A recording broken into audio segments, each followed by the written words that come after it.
Je m'appelle Karim Keita, 35 ans, député élu à l'Assemblée nationale, député de la commune 2, qui est une circonscription du district de Bamako. Puis comme vous le voyez, je suis à ma permanence où je rencontre mes concitoyens pour échanger avec eux. Je suis marié, père de 2 enfants, une fille et un petit garçon. Et bon, je pense être un père normal, un père aimant, bien entendu, qui s'occupe bien de ses enfants. Au niveau de mes amis, je pense qu'il faudrait leur poser la question. Je pense être un bon ami, à mon avis. Il paraît que Karim, dans le Coran, ça veut dire le généreux. Donc je pense que ça joue sa part aussi. Donc voilà, dans la vie, Karim simple, Karim engagé, Karim aimant son pays, voilà. J'ai dû avoir mon diplôme vers midi 13h à Montréal. Je pense que le vol de 19h, j'étais dedans pour rentrer au Mali, je crois. C'est pas facile pour tout le monde, je l'avoue, de rentrer et de redonner un peu à son pays. Et je pense que moi, j'avais cette envie-là, j'avais ce goût-là. Donc, j'ai mis en place une agence de location de véhicules. Je ne me suis pas fait aider du tout. J'avais beaucoup d'amis qui m'ont dit que ce n'était pas assez honorable, il paraît, d'être fils d'ancien Premier ministre, ancien président de l'Assemblée nationale, une sommité, et d'être loueur de voitures. Donc, j'ai pas eu beaucoup d'amis qui m'ont aidé et qui m'ont soutenu. Certains parents aussi. Et après, en parallèle, j'avais mon cabinet, Connigence Strategic Partners, qui fait de l'intermédiation, facilitation, qui aide un peu les hommes d'affaires qui veulent saisir des opportunités d'affaires sur le continent. Donc c'est pour montrer aussi une autre image, une image un peu plus attractive du continent qui est véhiculée dans certains médias. Je ne parle pas d'Afrique, bien sûr. Voilà. Merci. Quand j'ai vu ce qui s'est passé au Mali, moi j'ai été traumatisé et je me suis dit il faut qu'on s'implique. Et je me suis dit la meilleure moyen de s'impliquer, c'est d'abord de faire un diagnostic de la situation. Qu'est-ce qui s'est passé?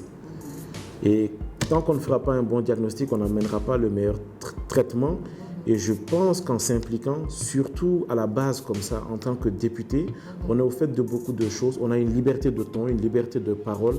Et c'est la meilleure manière aussi d'aider, d'être là avec le peuple au quotidien. Donc c'est vraiment ça qui m'a motivé. Ben, écoutez, je suis député, président de la commission défense. Mes ambitions à moyen terme, c'est d'abord la réforme de l'armée.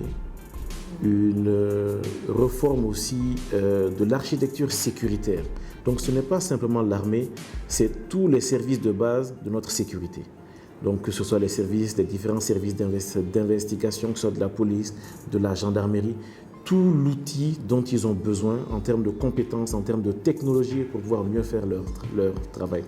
Vous savez, aujourd'hui, c'est même comprendre ce qui se passe. L'armée malienne, je dis souvent, elle est un peu incomprise. Elle ne fait pas face à un ennemi identifiable comme elle, donc avec un uniforme, sur un terrain donné. Quand on a affaire à des groupes armés, avec des terroristes, des djihadistes comme ça, où ça devient un fourre-tout, c'est comme si on demandait à une armée de combattre sa propre ombre. Là où les États-Unis, bien qu'ayant la bombe atomique, ont quand même subi le 11 septembre, où ils ont fini par se dire qu'il y avait eu une meilleure coordination peut-être de leurs services de renseignement. Le chantier est vaste, mais je pense qu'Inch'Allah, nous y arriverons avec beaucoup de bonne volonté.